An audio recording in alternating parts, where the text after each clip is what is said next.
Pawn shop for fully paid vehicles? Yes, meron na tayo niyan dito sa Pilipinas ngayon. At kung hindi mo pa alam, inform na din kita. Ang tawag dyan, sangla o RCR, na pwede kang makakuha as much as 2M. Depende sa nagiging value ng iyong sasakyan. Ano-ano naman ang mga vehicles na tinatanggap natin para sa sangla o RCR o pawn shop ng vehicle? Number 1, motorsiklo.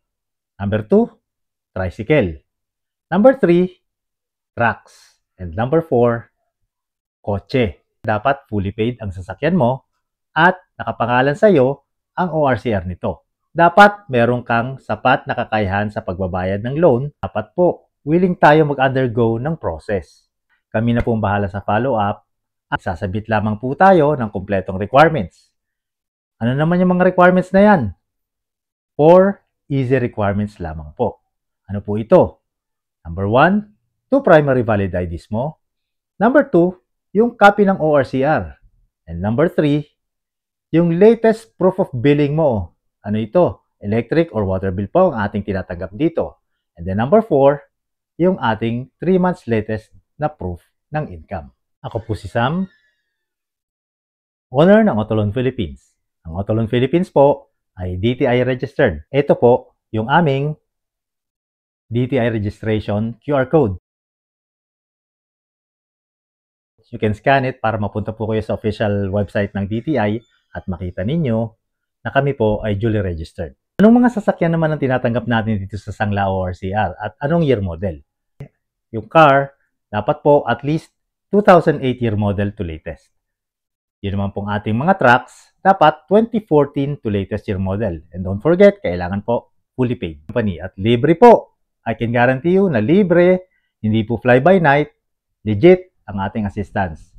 At higit sa lahat, libre din po ang magpa-approve dito ng inyong loan application. Gano'ng katagal naman ang process nito? 1 to 2 days ang fastest loan approval namin. As long as umit po natin ang lahat ng requirements, mag-undergo kayo ng 1 to 5 minute short interview para ma-requalify namin yung inyong status as a loan borrower. At the same time, matanong namin kung anong status ng ownership ng inyong sasakyan. At yung iba pa mga detalye na magagamit natin sa inyong pag-apply para mai-endorse namin kayo sa lending company providers namin. And take note, SEC registered po ang lahat ng ating mga lending company providers and you can check the SEC registration of these companies. Ano-ano ba yung mga lending company providers ni Autoloan Philippines? Number 1, meron po tayong bangko. Number 2, meron po tayong private lending companies. And number 3, meron po tayong private financiers. All of the 3 ay SEC-registered lending companies po. So wala kayong dapat ikatakot. And unang-una, libre, wala pong sisingilin sa inyo para ma-approve ang inyong loan. Kaya kung gustong magsubok, click lang po yung aming profile. Makikita nyo po yung aming mobile number doon. We have a Viber number as well. Pwede nyo kaming i-message. Kami na po ang tatawag sa inyo. Through us, kami na po ang mag-endorse sa inyo. Ang ating pong mga providers ay merong opisina nationwide.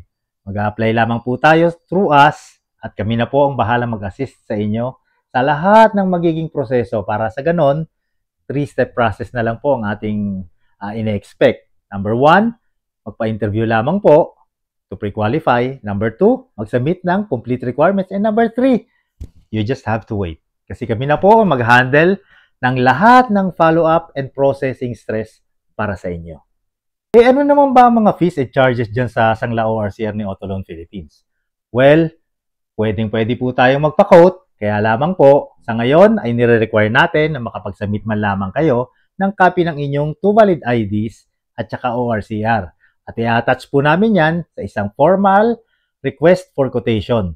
Libre po ang ating quotation. Paano ko naman malalaman kung magkano yung pwede kong ma-loan?